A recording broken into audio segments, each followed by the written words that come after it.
លឺស្រឡាញ់ស្រយាចាំចាស់បញ្ចេញពន្លឺស្រងថ្លាប្រៀបដូចជីវ៉ាឈាមចាស់ស្នេហាខំក្រងក្នុងបេះដូងបង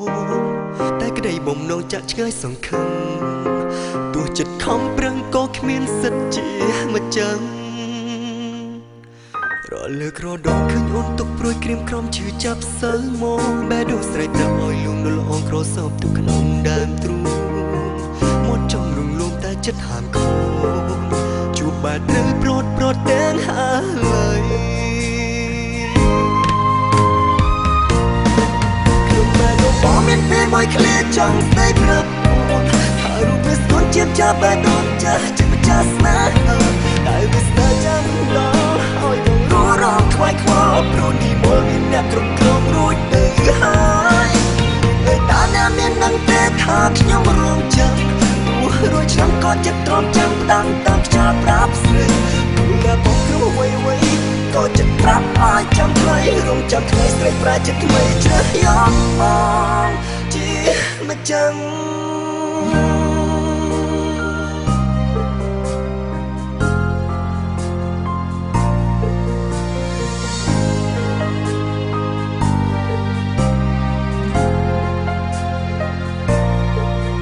លឺស្រឡាញ់ស្រយាចាំចាស់បញ្ចេញពន្លឺស្រងថ្លាប្រៀបដូចជីវ៉ាឈាមចាស់ស្នេហាខំក្រងក្នុងបេះដូងបងតែក្តីបំណងចាក់ឆ្ងាយសង្ឃឹមទោះចិត្តខំប្រឹងក៏គ្មានសិទ្ធជាម្ចឹងក៏លើក្រដងឃើញអូនទុកព្រួយក្រៀមក្រំឈឺចាប់សើមកបេះដូងស្រែកប្រាប់ឲ្យលួងលអងក្រសោបទុកក្នុងដើមទ្រូងមាត់ចង់លងលងតែចិត្តហាមខូនជួបបាត់ត្រូវប្រត់ទាំងហើយ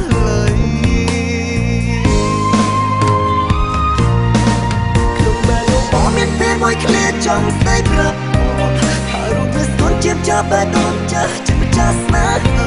តែវាស្នេហ៍ចាំដល់ឲ្យបងរងខ្វាយខ្វល់ព្រោះនេះមកមានអ្នកគ្រប់គ្រងរួចទៅហើយតែតាណាមាននឹងទេថាខ្ញុំរងចាំរួចឆ្នាំក៏ចិត្តទ្រាំចាំផ្ដាំតាមខ្យល់ប្រាប់ស្រីតែបងគ្រូវ័យ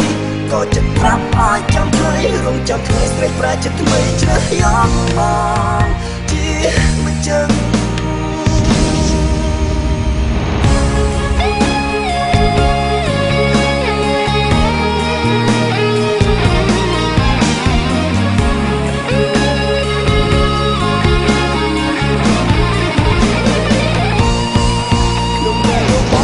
មួយឃ្លាចង់ស្ដីប្រាប់អូនថារូបវាស្ទន់ជាចាប់បែបដូនចាស់ជាម្ចាស់ស្នេហាតែវាស្នេហ៍ចាំដល់ឲ្យបងរងខ្វាយខ្វល់ព្រោះនេះមកមានអ្នកគ្រប់គ្រងរួចទៅហើយតែតាណាមាននឹងទេថាខ្ញុំរងចាំរួចឆ្នាំក៏ចិត្តទ្រាំចាំផ្ដាំតាមខ្យល់ប្រាប់ស្រីតែបងគ្រូវ័យក៏ចិត្តប្រាប់ឲ្យចាំថ្លៃរងចាំថ្លៃស្រីប្រាចិត្តថ្មីជ្រើសយកមក